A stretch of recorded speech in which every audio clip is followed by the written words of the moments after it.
the Nerdentials podcast, starring your hosts, Joe Tweedy, Matthew Johnson, Nick Thomas, and Lynn Dudgeon. Welcome to Nerdentials, your weekly dose of the nerdy essentials covering film, TV, video games, and comic books. I'm your host, Joe Tweeden, and joining me in 2020, that's right, nerds, welcome to 2020. Sounds a little futuristic for us, but we're going to go with it, because that's the reality of this whole thing.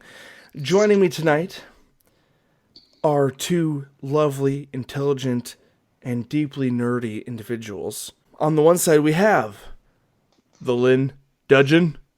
Hey-o. Welcome, Lynn. What up? Welcome to 2020. 2020. I know. And we've got some clapping on the other side. We have my other obliged nerdy host. We have the Nick Thomas. Oh. Sorry, Nick, how is it? How are you? I'm doing fantastic. How about you? I know. I realize Lynn's catchphrase is very like on the nose. You say a thing and boom, you can set off like a firecracker. Mine's going to be different each time. So yours is more of a cultivated thing. It's more of a situation by situation. But that's okay. We're going into 2020 dry. Super dry. There we go. Good call. There we go. That's catchphrase from last year I loved. Call back to our old shit. Nerds, if you are fans, you know where that comes from. And if you're new, welcome to the Nerdcast. Guys, welcome back. If you took a break and this is your first time coming back in 2020, we welcome you to the fold. And if you're new to Nerdentials, we welcome you nonetheless. Guys, if you are interested, how many ways can I say that? Excited to learn about nerdy facts. What? What? You said if they're interested. I'm like, Len, was he just hitting on them? I think so. I think a more subtle way would be just passing through. See anything you like, speak up. All right. Let me try that angle, Lynn. Let's see how that sells. Guys, if you're a little nerdy by nature and you happen to be passing through while clicking on this video or clicking on the podcast, because that's right, guys, we are a multifaceted nerd channel. We deliver nerd news, nerd facts, all about pop culture. And if you're receiving us either through audio only, or if you happen to be on the interwebs and you're seeing our ugly mugs displayed here on the YouTubes, I know, I'm sorry guys, I discredit us way too often. I think we're all pretty sexy, but I'm gonna leave that to the casual audience to decide on their own entry into this. I'm too sexy for. Oh, I'll keep it on door. No, I'm gonna. Thank you for the 90s reference, but we're in the 2020s, Nick. We need to look forward. So, as we're doing that, let's just shout out two little... They also have to pay for that, good sir. They also have to pay for that. They don't get that. And I don't take ones. Yeah. All right, I will reiterate, you do need to pay to have fun, audience. Okay. Audience, you heard it here first. One of our co-hosts, Nick and Lynn, who have now procured the facet of the deeper nerd news. You guys may have to pay for more, but for right now, for what you're getting in this moment, just keep watching. Because these current facets are free. Yeah, the current facets are free. Wait. We have pre-launch. Pre-launch DLC. What the hell is this? This is not DLC. You guys are advertising the DLC. I am here just to start a show. I'm here to start a I'm completely advertising free show. microtransactions. Don't introduce the microtransactions till the end, Lynn. We talked about this. Loot Crate. No, that's not us. Can we move forward? We're not sponsored by any of them. Loot Crate. Oh, this is gonna be interesting. I was more talking about like the Call of Duty and then the Battlefront, Star Wars, Loot Crate fiascos. He's not talking about the nerdy Loot Crate that you can subscribe to monthly. He's referring to microtransactions. What's the drop chance that my shirt comes off then? Very minimal in my edit because this is the free version and we're trying to... It all depends on the amount of vodka. Well, like we said before, nerds, welcome to Nerdentials. And please join us as we jump into. Do we have any listener feedback, Joe? Ooh, yes, please. Listener feedback. Interesting that you throw that out there, Nicholas, but thank you nonetheless. This guy was aggressively negative on this gaming video. Let's find something. No, what did he say? What did he say? I want to hear it. Okay, may cut this out, but Jared Adams, he posted on Facebook, dude, so I'm giving you a shout out. On my Xbox Game Pass Player Pass series, where I played the first 20 minutes of After Party, which, by the way, Lynn enjoyed thoroughly 2 times through. I only played 20 minutes, and Jared Adams decided to throw in the comment, and the first person... Oh, he goes, he wrote, "Hey, I'm your first comment." He wrote another comment saying, "And the first person who's going to tell you that this game f***ing sucks." Exact words. It does. I'll bleep that out. I don't know what game he's talking about. Nicholas? I'm joking. Lynn put a lot of time into that game and he thoroughly enjoyed it. What game? After Party on Game Pass. After Party is definitely fun. I'll throw this out there. Different strokes for different folks. He's probably into first-person shooters or in a heavy RPG or something action-based. Or, I don't want to put him in a box, but he might be into racing games, for all we know. Hey-oh, rock on. You never know. You never know. Yeah. All I'm saying is that it is a kind of one-off, choose-your-own-adventure story, and if you're into that kind of thing, rock on. I enjoy the narrative of the game. That's it. Agree. I don't depreciate his comment because for some people it probably did suck. It probably dragged ass, and there were certain aspects of it that were tough to get through, or very cringy, or very not what they're into, and I get it. But on the same note, other people might enjoy it for different reasons. And rock on, Jared. I don't hate you. Oh, here we go. All right. It was 3 weeks ago that this guy wrote, and I know we're late to the game, dude, but shout out to one of our YouTube commenters. He goes by the name Shots Plays. He wrote, "Nerdentials, that's an impressive reply. It takes people years to reply. By the way, I subscribed." Heyo, shout out to you. Thanks for the sub, my man. And then he replied a week later. He's like, "Yo, it came to the service. How did I guess that?" Because when he replied, Hitman or GTA 5, he made the comment. His first comment was, "So sad that it left for Hitman. It's one of my favorite games, but if GTA 5 came to Game Pass, it would be epic." And he literally wrote that a week before Rockstar added it to Game Pass. So he says, "Thanks for the response." He subbed to us, and then he said, "Yo, it came to the service. How did I guess that?" And I wrote back to him, "Dude, it did come to Game Pass, LOL, and I downloaded it yesterday. Also, thanks for the sub." I wrote him back on that same day.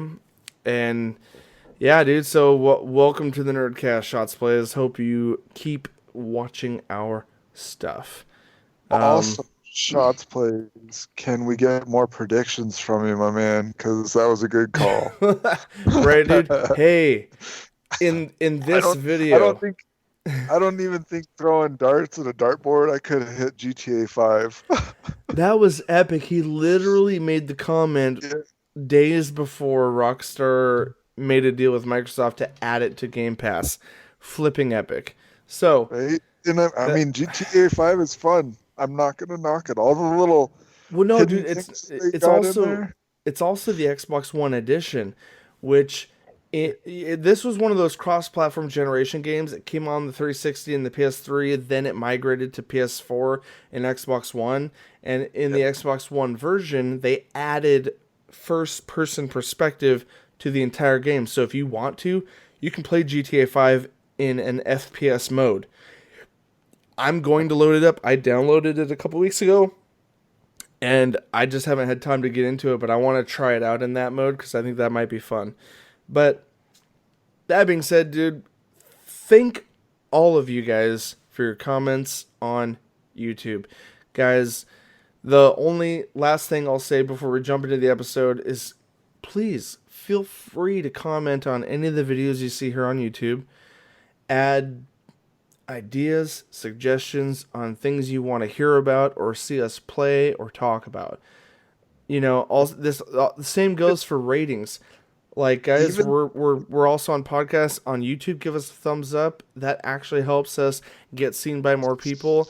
And if you're on iTunes, Stitcher Radio, or Spotify, any of those locations, give us a good rating or review. Anything, if you guys like what you see here, give us a review. It helps people find us, and we can grow this thing. But that being said, guys, thanks for all the comments that have been made. And every episode, when we see these things, we will give you guys a shout out on our normal podcast episode that you see here today. So, Nicholas, really good segue to make. Thank you for bringing that up on listener feedback. We do need to reconnect with our audience. We need to continue connecting with the audience. Grounded. Keep it grounded. Keep it grounded. Guys, Nerdentials is all about delivering you guys the nerdy essentials to everything that you love about pop culture. That's our goal here, and we love the conversation. So, tonight, today, or this morning, whenever you're listening to it, today is Movie Matters. So, Nick, if you would oblige me with that statement, let's roll what? Movie Matters. Roll that beautiful footage. Thank you.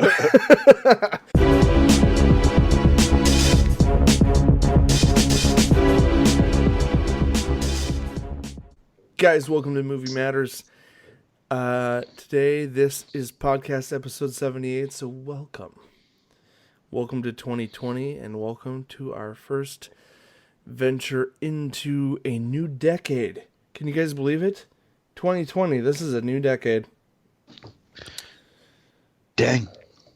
Right? You're a new decade.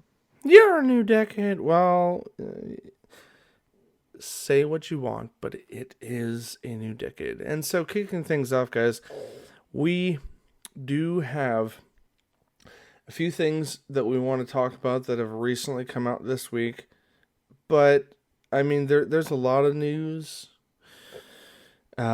We'll reconvene on general movie news, but some of these, we're going to talk about a bunch of movie trailers, and amongst these trailers, a lot of it is newsworthy because some of this stuff is either brand spanking new or has been dredged up from a long winter's wait, if you will. Get to that in a minute, but guys, let's start off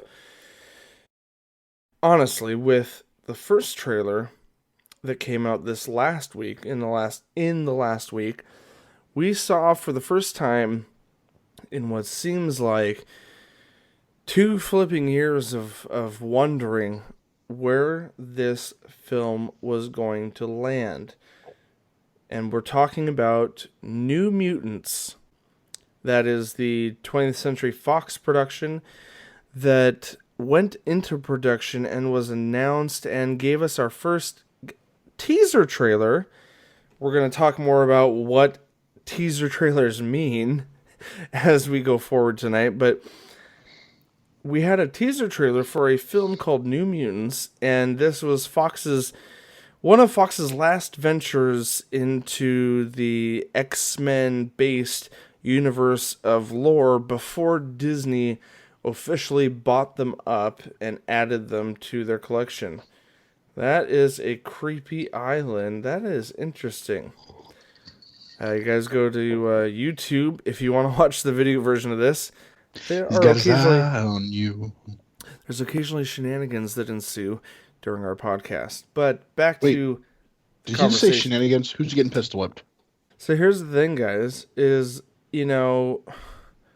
prior to Disney buying them out, I do recall that when they first put it into production and they had nearly finished it, I remember hearing and reading that there were screeners for this thing, and I also remember hearing that the screeners were not doing super well for the general public, that for the people that were allowed to see these screeners, there were mixed feelings about it, and I knew that they were going to, right away after screeners were announced, we heard reports that they were going to do reshoots or that the production was delayed. It was delayed 3 different times in the first year that it was announced, and this was over 2 years ago now. And then when Disney bought out 20th Century Fox, nearly everything was kind of at a standstill as far as we stopped hearing anything about it. A couple months went by, we didn't know anything about this movie. And then shortly after, in the last few months, we still were we heard rumors, what's Disney going to do with it now? It clearly underperformed. Are they going to waste money on reshoots? Are they going to try to make it better? If they're not, are they going to cut their losses and throw it up on Hulu? For all intents and purposes, we heard that this film was a completed product, essentially. And the only thing that was going to save it or make it better was doing reshoots, from what we heard. And there was a lot of speculation that,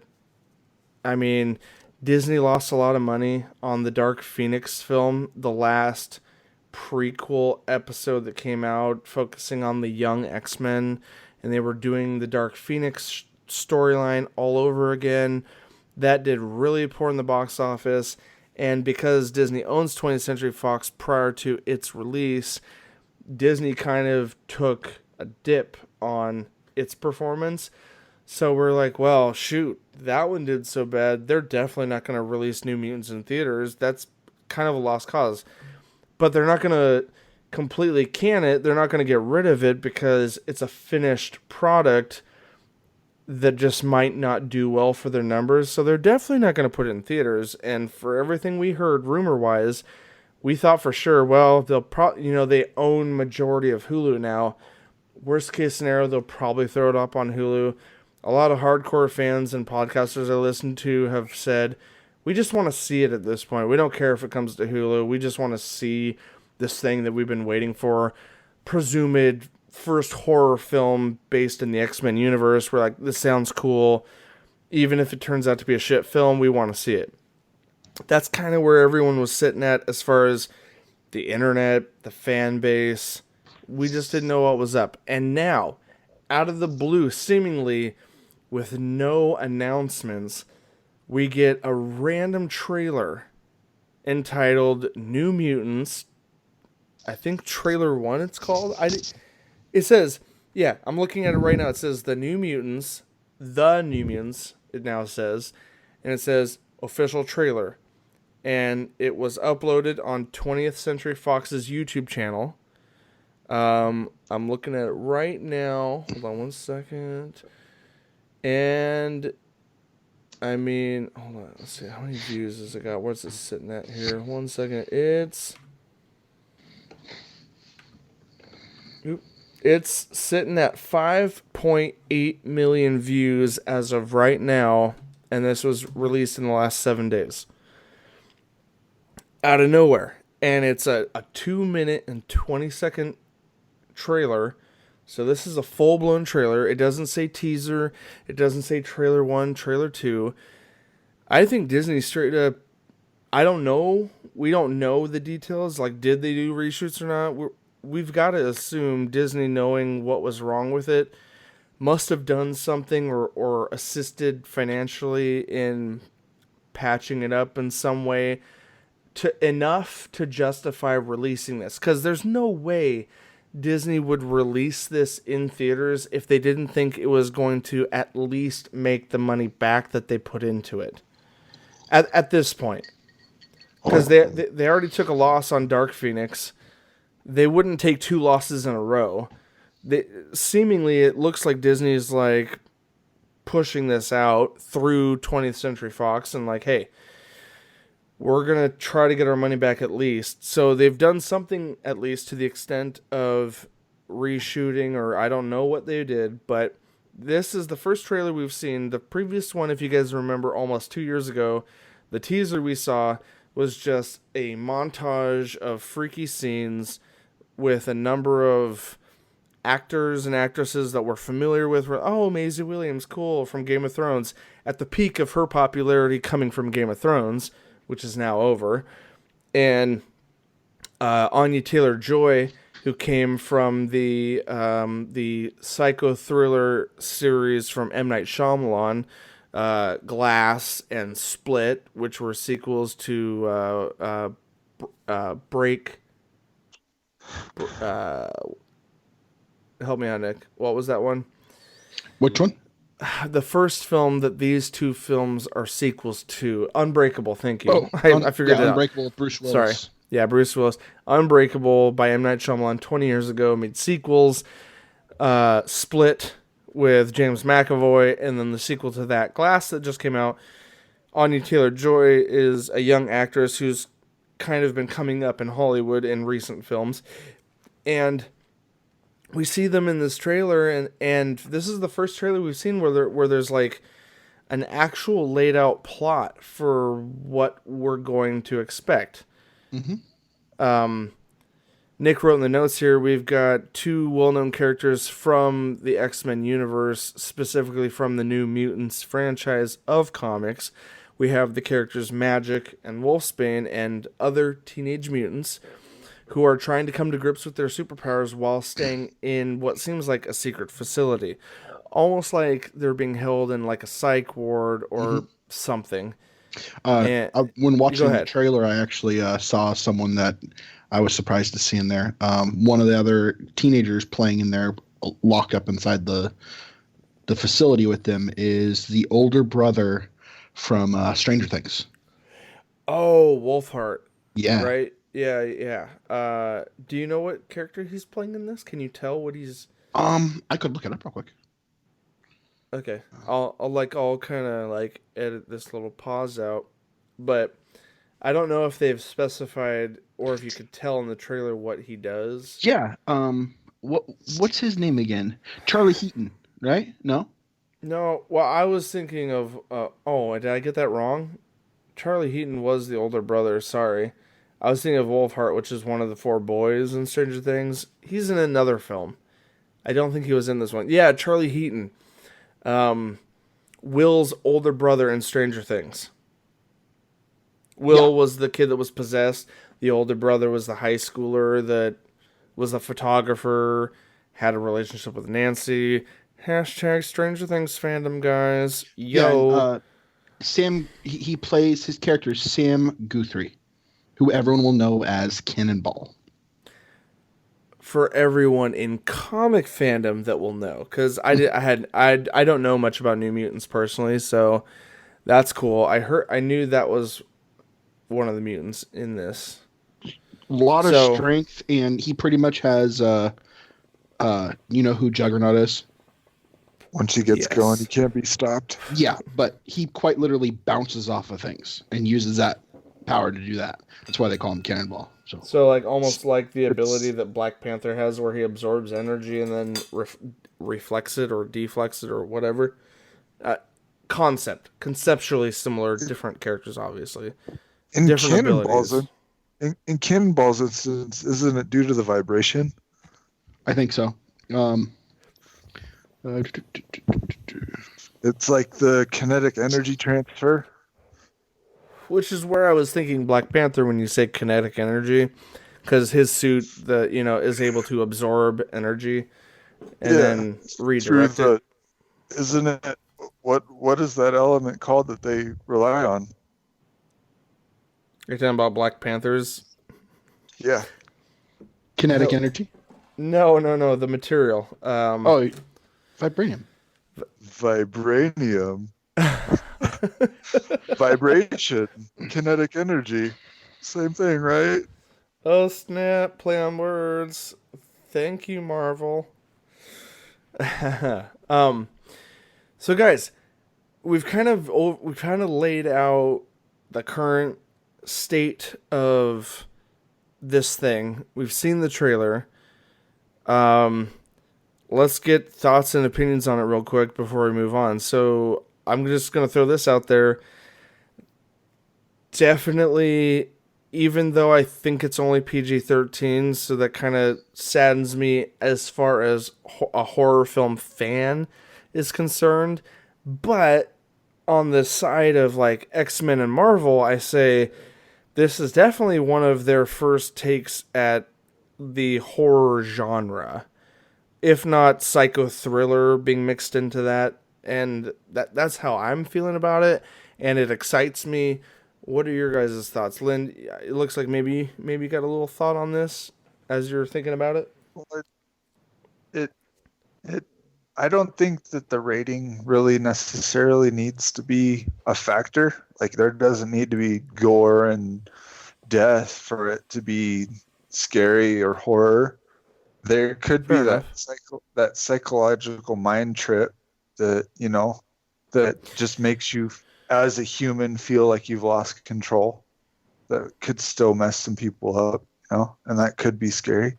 I could definitely I'm not advocating that all horror has to be rated R. I just know that horror fans do love the freedom that an R rating could offer to bring it to a really dark place, but I also agree with you. PG-13 can still pull off like a fun story, if not for going into the extreme. Nick, yeah, thoughts on this trailer? Excitement level. What are you thinking? I like it. It looks pretty good. I've seen this kind of twist with some superhero movies so far. They did really good with what was that one called? Did you watch Legion?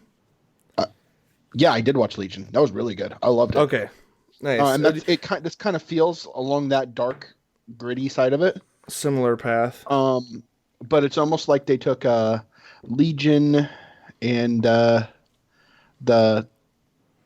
I forget the name of it. There's another one that was similar. But yeah, the whole idea that they're all stuck in a mental institution and they're trying to figure out what's going on. It's kind of a coming of age style movie. So they don't know what's going on with them. That's the exciting part to me, because aside from the general premise that a bunch of teenagers are stuck in an asylum, they're also left to deal with the idea that they're not normal because of their mutant abilities, which is a constant theme throughout any X-Men property. Is most X-Men in any given story have a factor of youth or backstories from people that are now used to it. We constantly see the theme of dealing with not being a normal human being, and X-Men constantly relates the idea. They kind of take sort of a racism angle on a lot of their stories, where normal humans, look down upon any mutant that is with whatever, and that you're not like us is always a theme. And so we've got two very apprehensive, mentally stressful themes going on, where they're being trapped by someone they don't know, and they're learning they have abilities. and how do you come to grips with realizing, and in some ways you think, oh man, being a kid, I'm thinking, oh man, I got superpowers, sweet, but the thing with the X-Men is it's not always about the cool powers. Sometimes it's about the bizarre, unusual, and how do I deal with it powers. Like, any number of characters, like, all I can do is freeze people. Well, shit.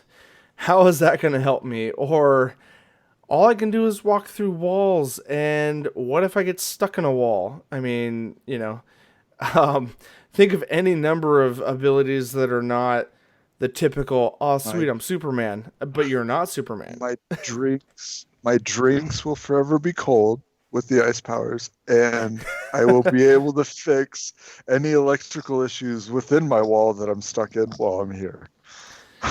Or leave it to our mechanic. Crazy different when she was growing up. Rogue didn't realize that she was actually absorbing other people's powers and stuff until later. She just thought she was making people sick and killing them. Well, and think about that too. Like, even though like her ability is awesome, also consider her age and the first X-Men movie. The first X-Men movie with Hugh Jackman as Wolverine, and just Rogue, like, had a boyfriend and realized she couldn't touch him because of previous experiences, and then she accidentally kills him. Like, spoiler warning for a 20-year-old movie now, but but no, I definitely think this is going to be a good movie. So yeah, I am. Based on how the trailer was structured, it looks fun. It looks interesting and intriguing. Well, yeah, like I was saying, they're kind of doing this horror twist on superhero movies, like Brightburn. Did anyone watch that? Yes. Oh. Yeah, that was dark. I loved it. It was awesome. James Gunn was a producer for that. # James Gunn fan. And the film was well put together. It was creepy as hell. It's what if Superman were a little boy and was not brought up by, or had a dark side to him, basically. Yeah. Creepy. So we're all interested and or excited for New Mutants. Always excited. Oh, yeah. Yeah? All right. Sweet. Now, guys, this is going to move us on into our next kind of surprise release trailer that I don't know if any of us actually expected it. I hadn't been keeping up on tabs of what Sony's been doing, but when the trailer dropped, I was like, I knew Sony was wanting to do the Spider-Man Rogues Gallery of solo films. I knew through other podcasts and news articles that Sony was wanting to do this. I just had no idea that they were already full-blown through production on this next one that we're about to talk about. Coming off the coattails of Venom from the previous year, we already got announcements based on the surprise. Critically didn't do good, but fans loved it, and the box office speaks. It almost got $1 billion on its own. It got really close to 900 million. And because of that, Sony's like, boom, baby, we're doing a sequel. Venom 2 is in the works. So we knew that was coming with Tom Hardy playing the infamous Venom. And we also knew that they were talking about other Spider-Man Rogues galleries. And specifically, we're going to talk about Sinister Six, basically the culmination of these 6 major villains in the Spider-Verse that are all going to eventually commence together to, kill Spider-Man and what have you. I do not have as much knowledge as I know my other cohorts do tonight on the Spider-Verse in general or Sinister Six, but let's swing back on the lore of that after we talk about the trailer that dropped. Let's talk about the trailer first, and then as we do, let's unfurl the facts of what we know about comic book history and canon. So the trailer that Sony dropped on us that was kind of a surprise to me was Morbius. Morbius, the living vampire. Now, that's not in the title for the film, but That's the comic it's based off of. It's one of the villains in the Spider-Verse.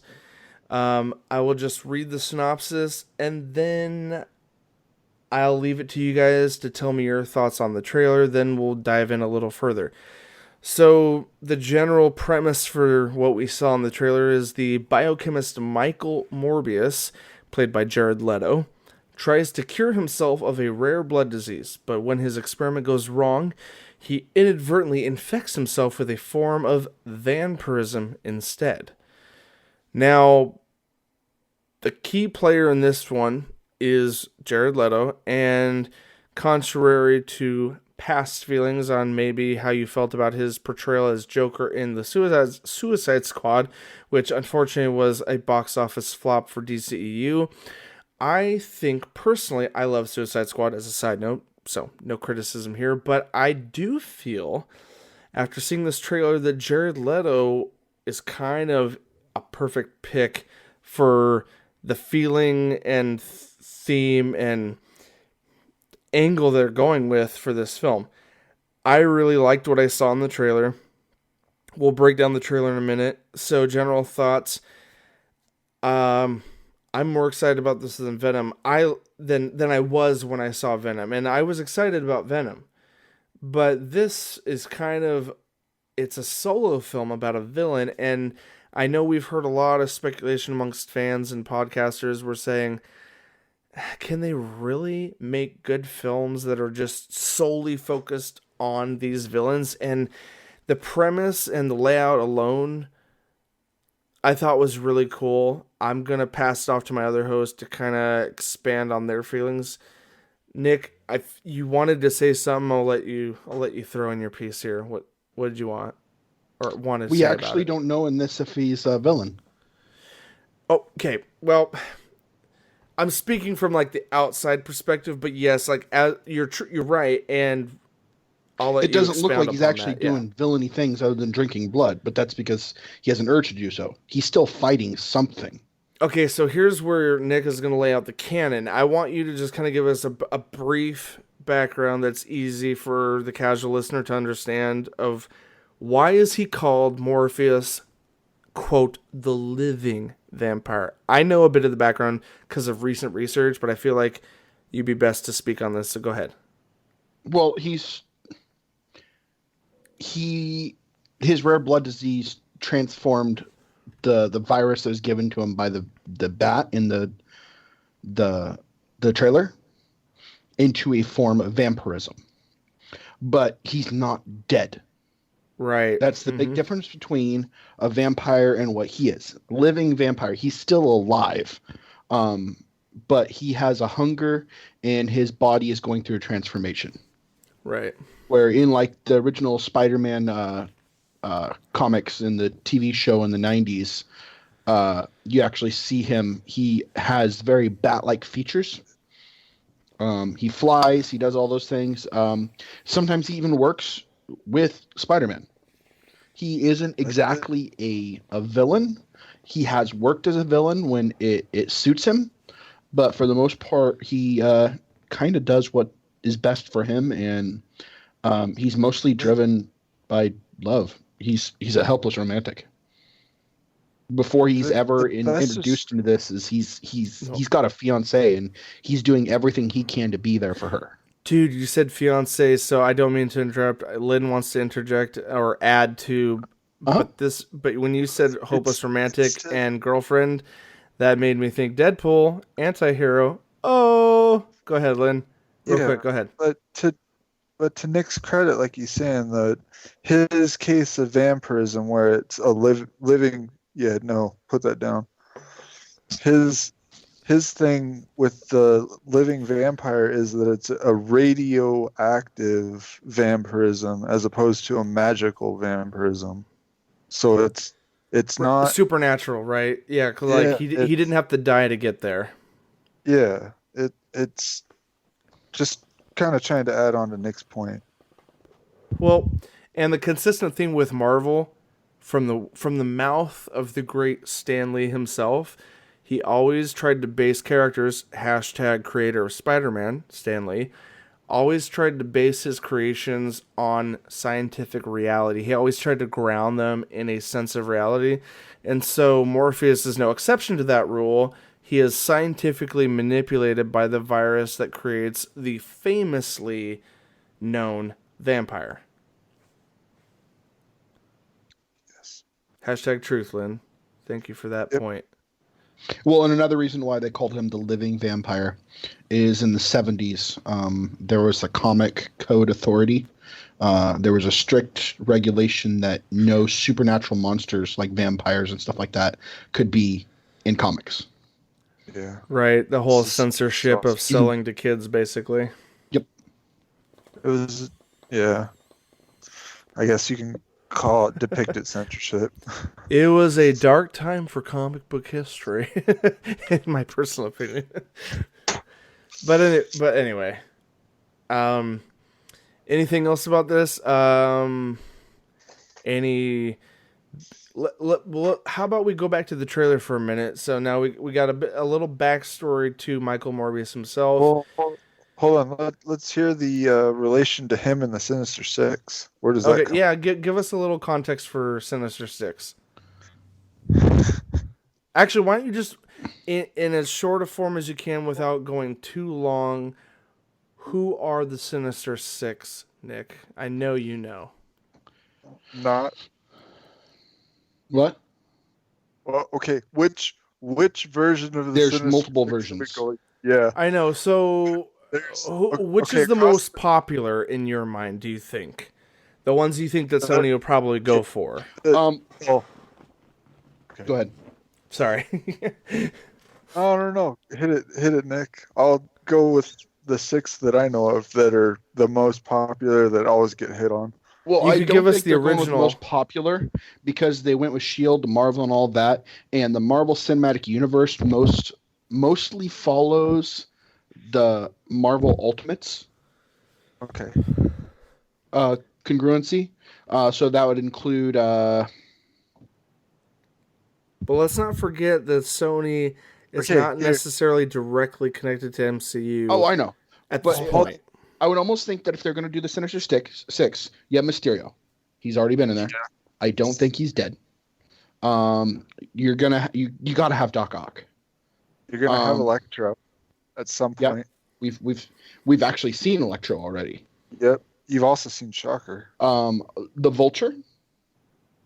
Yeah. Based on the cameo at the end, that's almost a confirmation by Sony. Well, and he was in the first movie. Yeah. No, but okay. We'll come back to, remind me to come back to that. We'll talk about the MCU, SMU connectivity. But go ahead, finish. Go ahead. You said Vulture. I would definitely say, sorry, Kraven the Hunter, Electro, Doc Ock, Vulture, and Mysterio. Because in the movie so far, we haven't seen a viable Norman Osborn, and I think they've overdone it already, so they're not going to go that route. So I don't think we'll see the Goblin. Or they'll wait till the end before they bring him in, if they do at all. And they haven't gone into the big gang affiliations through there, so I don't think we'll see a Fisk. So it leads to the ones I went into. And they bungled Rhino so bad. I don't think they'll even try to touch that. Maybe not. Maybe they will and try to redeem themselves. I doubt it. But okay, so So the other ones that you probably won't see will be, you won't see a Tombstone. Nope. I highly doubt you'll see a Tombstone. And then I wouldn't cross it out, but like the Sandman Sinister Six had Scorpion and Sandman and what was the other one? I can't remember the other ones in Sandman Sinister Six, but across all of the Sinister Sixes, Scorpion was in at least 2 or 3 of them, if I remember correctly. And then none of them had Lizard Man, the scientist, you know. Mm-hmm. So I don't think you'll see him at all. But across a few of the others, there is a chance that you might see the Scorpion. I'm not going to throw it out there and say that you will see it. And then a few others also had, what was it, the Wizard? The Wizard. I can't remember. I would almost say most times you see that as Mysterio. Yeah, it is depicted as Mysterio. But like the older comics, he was called the Wizard. No, there was a Wizard before. Yeah, 1971 through 1977, he was called the Wizard. So, but you actually saw tech in the movie when they had the Vulture stuff for Doc Ock and Scorpion, and even the tech for the Rhino. There you go. You might see the Scorpion. Yeah. So, but I don't think it'd be Electro. I think it'd be more Shocker. Do you think it'll be Shocker? It won't be Electro? I don't know. Well, again, Electro, they bungled so badly. Yeah. When was he shown? Which one was he in? Amazing Spider-Man with Jamie Foxx. Okay, here's the thing. That we got to remember a couple things here when talking about who may or may not be in this for the going forward. Those previous Spider-Man films exist in a complete alternate reality. They're not part of the current canon. And officially, with the release of this Morbius film, Sony has creatively called this Sony's Marvel Universe. Yes, so like but anything. I'm sorry, go ahead. I was going to hear you out. Go ahead. I just was pausing because I was going to... If you've noticed a trend, anything that Sony has seen that has done poorly, they refuse to touch with a 10-foot pole. Okay. Fair enough. They didn't come back to Norman Osborn. Well, I don't think they won't ever. I think it's one of those things that they have looked at and decided, okay, we're going to stick that on the really far back burner, and maybe if it suits us, we'll come back and add him way late in the game, which is why they shot for Venom and now Morbius. Very offshoot characters as far as what Sony has stuck with up to this point, and they're like, well, actually, Venom was kind of unique because that was the Tobey Maguire film, the failed Spider-Man 3 that did the poorest out of all the Spider-Man films. It did the worst in box office. Granted, it's been separated by a decade and a half of time, but it is funny that they went for a straight Venom, even though the Venom portrayed in the most failed Spider-Man film was the first one that they went with. Where it actually took his suit, and he got the black suit, the black Spidey suit. Right? Yeah, I know. Regardless of how they tackled the scenario, it's interesting that was the first one they went to. Now, Morbius is kind of a uniquely different one that they haven't even touched up to this point, and that's great. That's exciting. And them trying to build a universe, they're going to want to pick people that they can make movies about. Yeah. Sorry. I mean, that too. Well, no. I was going to throw this out there that it's such a character from an older genre of Spider-Man that it'd be interesting to see their take. It'd be interesting to see the hardcore fan base that actually would enjoy it or grasp the backstory of Morbius. That I don't know if the current fan base would. You'd probably get like a 50-50 where they're like, oh, this is awesome, rock on, vampires and Spider-Man. Or you'd get the other ones that are kind of like... So there's another way to look at it. Venom, end of it. They brought in Carnage. They implemented other symbiotes. So they're trying to build a whole universe. They are not just going to pick offshoots that have no connections anywhere else. Venom brought in the symbiotes. Morbius. There's a connection you guys probably aren't even thinking about that's so big in Marvel. That would be brilliant for them to be able to bring this in. How the hell else are you going to bring in Blade into the MCU? Yes, I've heard theories on the potential of bringing in that of bringing in Blade. Probably not Wesley Snipes, though. No, unless they equip swords. No, to his he's walker. already been cast. No, Blade has already been cast, dude, in the MCU. Oh, Mahershala Ali. Yeah, sorry. Literally found it right as you were saying it. It's no release date yet, but he has been confirmed to be in Phase 5, not Phase 4, by Kevin Feige on stage at D23 when they announced the entire Phase 4 lineup.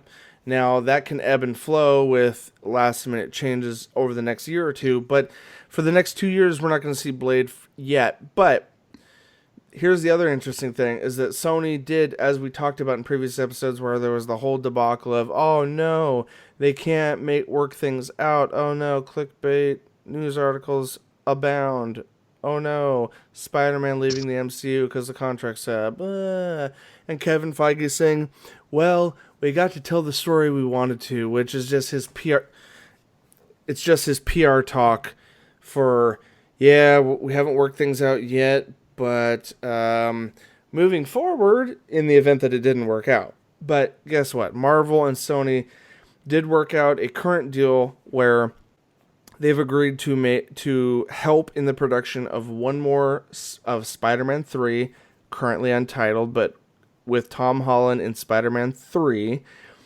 Sony is going to make one more picture with Tom Holland. And they also worked out another deal to get Tom Holland in one more group outing with the Avengers at some point in the next 2 years. Probably after Phase 4 because of the timeline and right now everyone's busy with current productions. But Marvel and Disney Sony and Disney worked out a deal for 2 more films with Tom Holland on both sides. Now the interesting thing I want to throw out there is I'm pretty sure in the details of that negotiation,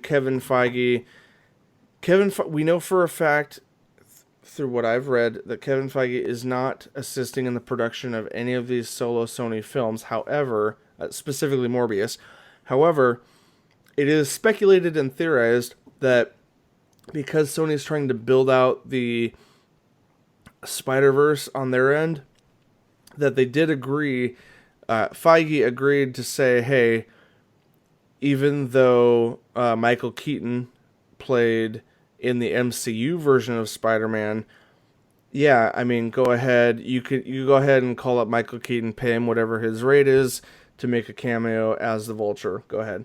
You know what I mean? And then Sony's like, all right. So, like, I don't know necessarily if there's going to be, like, an immediate crossover, but the theory going right now across the internet amongst fans is, it seems like, okay, the deal they made out, Kevin Feige is like, yeah, you can go ahead and use these secondary characters for cameos if you need to. You got to call them up and work it out. And guess what? Michael Keaton seems to have agreed to at least make an appearance. If for nothing else, we don't know how much he's going to play into this film. It might be an end credit scene with Morbius. But it definitely seems like Sony is trying to build this thing up. And I think Kevin Feige and Disney are probably fine with it as long as Sony doesn't try to take any of their characters into a world-ending plot, which is on the scale of Avengers, but as long as it's sequestered to the Spider-Verse, you know, New York City or wherever that the Sinister Six is going to take place, I think those things are going to work themselves out, and I think right now they have a good thing going, and I'm very interested and excited to see where are these things going to cross, where are these things going to mix, and who else are we going to see from the solo Spider films enter into these solo villain films. I'm making that up, although it's probably going across the internet. Yeah, part of the deal, they agreed that there'll be one more Spider-Man MCU movie, the third Homecoming, and then one unannounced Marvel-wide event. Right, a team up kind of like kind. Infinity War or Civil War. Yeah, because he was in Civil War, Infinity War, and Endgame. So that was Tom Holland's introduction into the 3 MCU films. Well, and I'm thinking with all the big ones gone, he's going to play a bigger part in the next mashup. Yeah, and it might not be for another 4 years, depending on because all the current films have been announced as far as give him time to age into his character. develop his character. That'll be great. Yeah, and Tom Holland's young enough that he could do Spider-Man for the next decade and a half if he wanted to. How long did Hugh Jackman do Wolverine? Hugh Jackman was already an adult at the time, though, and he aged into it. 20 years in X-Men. 20 years, yes. 20 years as a character there. And he was already old as sin. But no, Patrick Stewart's old as sin.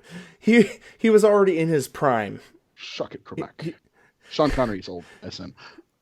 Hugh Jackman was in his physical prime as an actor as far as his age is concerned. Hey. He was into his 40s when he started Wolverine.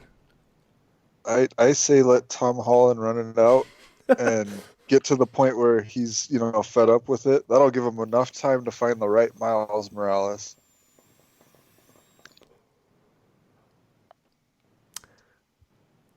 I would rather see Kane. Dude, it's 2020, and come on. What's his name? Which one? Sorry, guys, I've been drinking. I apologize. My nerd card does not need to be taken yet. Guy that played young Lando Calrissian in the Han Solo film. You're talking about Glover? Atlanta. Glover. Who? Glover? Donald Glover. They've already tried to insinuate him. They didn't try. They did. Donald Glover was Miles Morales' uncle, who played as what was the name of that character? Panther? Great. Now you've done it to me. What? Panther? No. He was in the actual Spider-Man Far From Home, the cartoon. And the Spider-Verse. Into the Spider-Verse. It's Panther. No, it's not Panther. It's Prowler. Prowler, sorry. Yeah. Prowler, not Panther. I knew it started with a P. Thank you. Either way. So, I'm excited to see where this goes. The Morbius trailer looks like a lot of fun. And you know what, guys? We got Matt Smith, the second Doctor Who of the current generation of Doctor Who's. And he's playing a villain, but we don't know what his role is yet. And we only get 2 seconds of him walking in the trailer. Like, he's just walking. We don't even know what his motivation is in this trailer. But Matt Smith is playing a character, Loxias Crown, or Loxias Crown. I'm not sure how you pronounce that. Appearing in American comic books published by Marvel. First appeared in Spider-Man number 76 back in 1997. It was created by Howard Mackey. Yeah, Loxias Crown was his best friend almost. A Hydra scientist. And he had the same blood disease as Michael. Oh, yes. Yeah, so this is... Okay, and I heard someone joke on a recent podcast how every superhero origin story always has the hero fighting their exact twin with opposite agendas. So, I mean, think about it. Morbius they both have the same blood disease. They're going to be pinned up against each other. Matt Smith is his Ajax? No, Loxias Crown becomes the villain Hunger, which is another vampiric creature, but he spawns the Children of the Night, and Oh, snap. Yeah, so, I mean, the little small detail I just wanted to throw in there because I love Matt Smith, connecting to this trailer. So, there we go, guys. We got New Mutants, we got Morbius. I think we're all intrigued and interested in where this is going to go. Guys, we don't have anything else news-wise, but let's wrap up this conversation with one last trailer in our Movie Matters episode tonight, and let's talk about the film Free Guy. Yes. Why don't you lay out the premise and your thoughts, and we'll add to it. Well, first off, I gotta say, Ryan Reynolds is on fire lately. Since he jumped into Deadpool, you've only seen him in more and more stuff, and it's been an absolute pleasure to see him in it. Stuff like I said, Deadpool. He was in the new Hobbs and Shaw, Hitman Bodyguard. He's coming out with Hitman Bodyguard 2. Six Underground on Netflix. Oh yeah. Fantastic movie if you haven't seen it. But Ryan Reynolds, freaking Ryan Reynolds, plays as a bank teller called Guy, who realizes he's a background character in an open world video game. Hashtag NPC for you gaming nerds. Called Free City. And he, in his role, decides, you know what? I don't want to be a background character. I don't want to do the normal stuff and get shot in the face and have this all happen. I'm going to take it to the man. And he ends up like going after one of the characters in a bank in the trailer, and puts on the glasses, and he sees like the HUD display in the video game. And he starts doing all these crazy things, and it looks like a wild, crazy, funny, ridiculous ride. Dude, this film is hitting off the coattails of what seems to be popular to do in Hollywood over the last couple years, and that's to make video games a reality in our plots. I like to bring us back to the 1980s recreation with the whole VR experience. You guys might know this film as Ready Player One. Oh snap! That was an extremist, Were you talking about Tron? Yeah, but no, I'm well. That goes even further back if we're talking about, but like in recent last 3 years, we're talking. Hollywood has been adding a lot more elements or plot type stories where we're like bringing video games into reality. Ready Player One did the VR thing. Ready Player One, Gamer. This one's no exception, but it just looks like fun. Wreck-It Ralph. Yeah, I mean, Hollywood's hitting on all cylinders. We got the kids movies, we got adult movies. Everything's about gaming lately, and it's because it's a big industry nowadays. This kind of makes me think it's the adult, funny version of Wreck-It Ralph. And I kind of agree with that. Like thinking a minute about it. Quick nerd facts: it's directed by Sean Levy. Let me do a quick take on Sean Levy. He is known for producing Arrival, 2016. Producer I know Sean Levy from the after show for Stranger Things. He's one of the producers of Stranger Things. Love the guy. Yep. He worked on The Spectacular Now and the famous Jet Jackson from early in the 90s to 2001. But he's done a lot of other things in recent time. Great producer, and he is directing this film, so that excites me already. It's written by Matt Lieberman, which, let's see, what are his credits real quick? Let's pull that up. I'm not doing a great job of this. Familiar. He worked on The Christmas Chronicles, Netflix original series. I loved the writing of that film. That is an incredible film. Kurt Russell. I loved that movie, so I already know that the comedy was solid in that film, so I just think he needed an eye patch. Yeah. You add Ryan Reynolds, Matt Lieberman, and Sean Levy.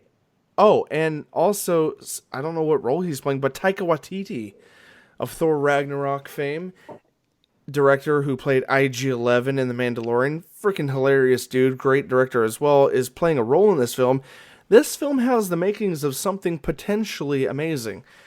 I hope I hope it sticks the landing, because the trailer launched me into a barrel of laughs. The trailer stuck the landing. Fuck. It did. I agree with you, sir. Watch the trailer. They make fun of themselves. It's awesome. It's like the studio that brought you this and this twice. Oh my god, yes, it listed off 3 classic Disney films and then added in the subtitle twice, because Disney has made live reboots of each of those films. Oh, Lion King, Aladdin, and something else, and it was all that was hilarious. I love the direct. It is a lot more like Wreck-It Ralph when you think about like the logistics of gaming, because like he gets hit in the face, or he got hit in the face at the beginning when he went rogue and became a player as opposed to an NPC.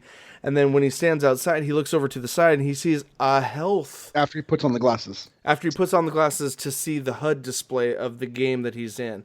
He looks to the side, and on the sidewalk, we got a floating, bobbing up and down classic health unit that he goes and picks up, and boom, his nose is fixed. He's healed. And then he sees all these different villains and superheroes and things just creating chaos throughout the city. No, it was a perfect line after he... go ahead. We might be recalling the same scene. I want to say this is spoiler territory if you haven't seen the trailer, so please watch it. 1 second. I want to make sure I got the right actors here. You're talking about that scene. Okay. You're talking about a different scene. The scene after he takes the health pack. Okay. He does this whole and buzzes through his body, and he's all fresh and clean and looks like he was. And then he's like, "Is this what?" He leans over into a car window. He's like, "Is this what taking recreational drugs feels like?" And as the car's going away, he slaps it on the rear end of it.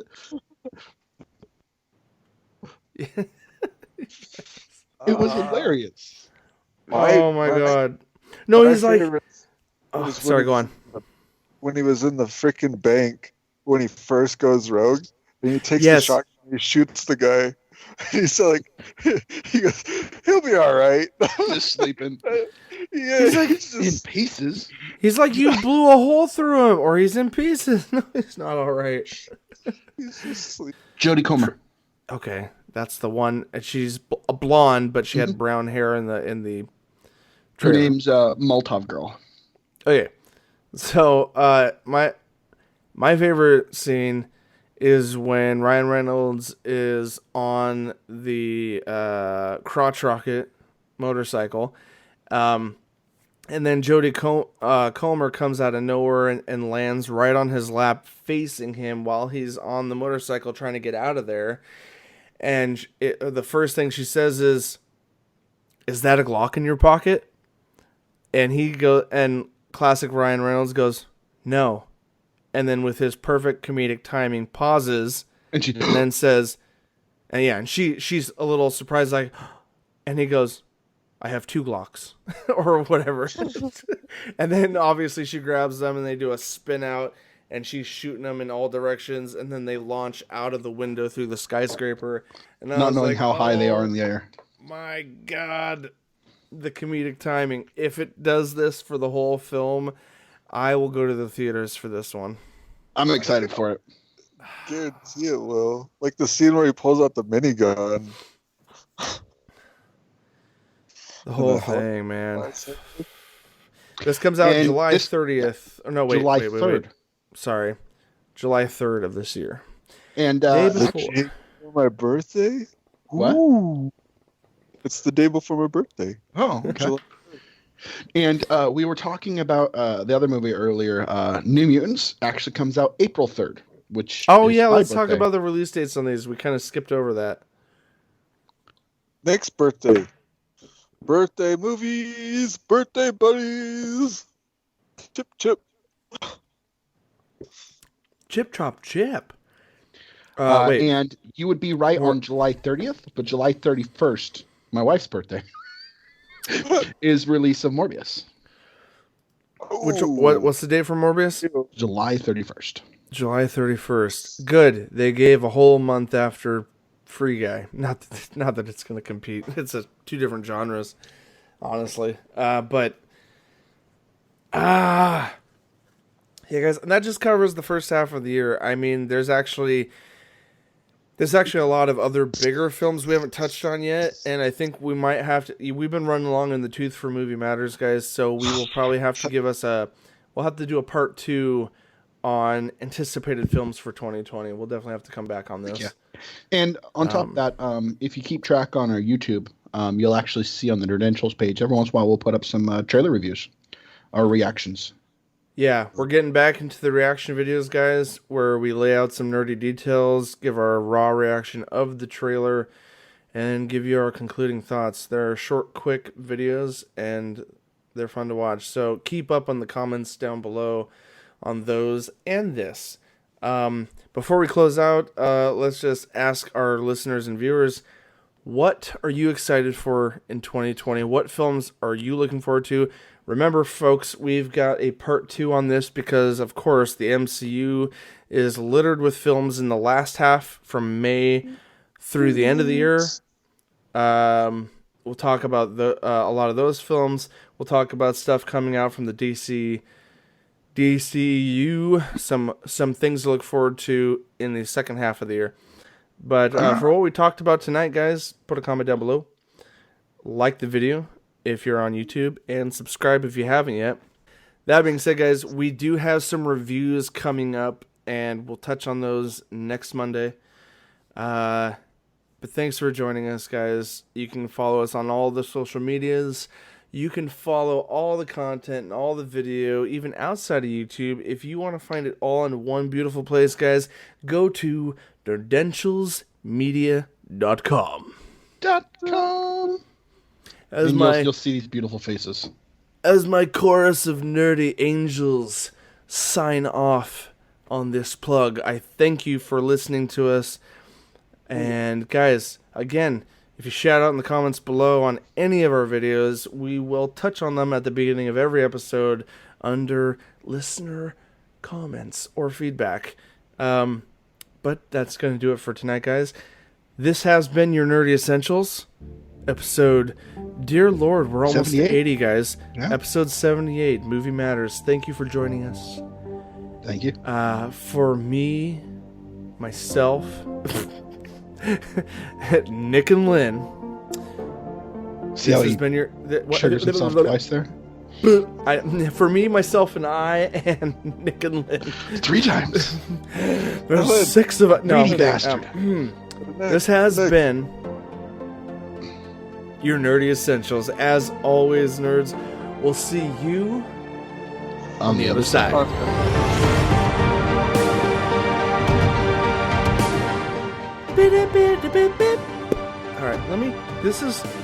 I kind of risked. I risked a little. I risked a little bit. I let my cam video go a full hour and 30 minutes.